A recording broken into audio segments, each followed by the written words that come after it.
আসলে চ্যালেঞ্জ বা বাধা যেগুলোই আসুক না কেন, আমি আসলে আমাকে খুব বিশ্বাস করি এবং আমি জানি যে আমার মধ্যে কি আছে। আল্লাহ আমাকে কি কি গুণাবলী দিয়ে পাঠিয়েছে এবং আমার বাবা মা আমাকে কিভাবে তৈরি করেছে এবং আমার ভেতরে সত্তাটা আসলে শিল্পী সত্তাটায় আসলে কি কি আমি পারি বা কি কি আমি আসলে যোগ্যতা রাখি। নিজের প্রতি কনফিডেন্স এবং নিজের প্রতি যোগ্যতা থাকলে আসলে পৃথিবীতে কোনো কিছুই, এই যে বাধা বলেন, এই যে থামিয়ে দেয়া বলেন, নানান রকম সমালোচনা বা নানান রকম যেগুলো হয় আজকাল, তো ওগুলো আমাকে আসলে থামাতে পারে না। কারণ আমি জানি যে আসলে আমি আসলে কতটুকু ক্যালিবার রাখি। সো সেটাকে নিয়েই কাজ করছি আসলে বেসিক্যালি। আর আপনারা দেখছেন, দর্শক দেখছে, দেশবাসী বলেন, পৃথিবীর বাইরে বলেন, বহির্বিশ্বে বলেন, যারা দেখছে বলেই অ্যাডলফ খান আজকে এই জায়গাটায় এবং অ্যাডলফ খান সব কিছুতে সব জায়গাতে তার পদচারণা। যখন থেকে দর্শক যদি দেখতো না বা না ফিরিয়ে নিত বা আমার কোনো কিছু অ্যাকসেপ্ট না করতো, তাহলে আমি ডেফিনেটলি সে কাজগুলো থেকে দূরেই থাকতাম। কারণ যদি গ্রহণযোগ্যতা না থাকে সে কাজটা করে কি হবে, যদি পাবলিক অ্যাপ্রিসিয়েশন না থাকে বা পাবলিক যদি আরফ খানকে নাই দেখে।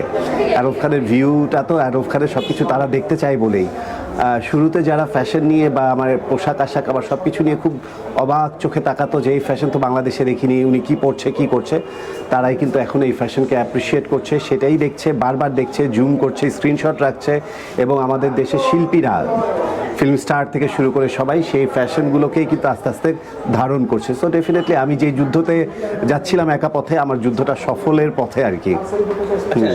এডলফ ভাই, আপনার তো অনেক প্রতিভা আছে, বহুমুখী কাজে আপনার পদাচারণা, আপনি কোন পরিচয়টা দিতে স্বাচ্ছন্দ্য বোধ করেন?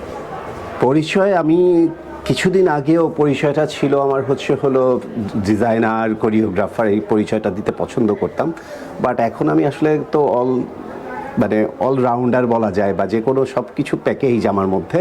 সো যেহেতু এখন আস্তে আস্তে করে একটু স্টেজ পারফর্ম করছি, আস্তে আস্তে করে ফিল্ম করব, আস্তে আস্তে করে অ্যাক্টিং বা আদার সেক্টরগুলোও দেখছি। আর প্রমোশন সেক্টরে তো আমি অলরেডি পরীক্ষিত।